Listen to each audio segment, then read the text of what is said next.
আচ্ছা ঠিক আছে, দেখি ভাই কোনো খুঁজে পাই কিনা। কই যে গেল হালায়। আজকের দিনটা একের একটা দিন, ওয়েদারটা খুব ভালো, একটু পাঙ্খু টাঙ্খু লয়া যায় ঘুরে গিয়া, বন্ধু বান্ধব কই আসছে দেখি, খোঁজ খবর লাগাই। ফোন একটা দিছি দেই ধরে না। এই হিমেল, ওরে বাবা, দাঁড়া, এটা কেডা? কই যাস তুই? তোরে খুঁজতে আছি আমি, তোর দেখি খোঁজ খবর নাই, কি হইছে? কেন বন্ধু, তুমি আমারে কেন খুঁজতেছো? আমার হাতে অনেক কাজ, আমার তারা আছে, বলো তাড়াতাড়ি কি বলবা। আরে বেটা, তারা আছে মানি? তুই যে আমার টাকা নিছস, টাকা দাস না, 2 দিন লেট হয়ে গেছে গা। দে বেটা, টাকা দে আমার, আমি কাজ পালিয়া তোরে খুঁজতাছি, দে টাকা দে আমার।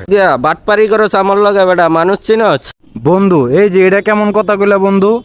আমার কি কথায় কাজে মিল নাই বন্ধু? এটি কেমন ধরনের কথা কইতেছো বন্ধু? রাস্তাঘাটের ভিতরে মানছে কি কইব? আমি তোমার টাকা নেওয়ার সময় আমি তোমারে বইলা নিছি না যে আমি তোমার এই ঋণ কখনোই শোধ করতে পারবো না।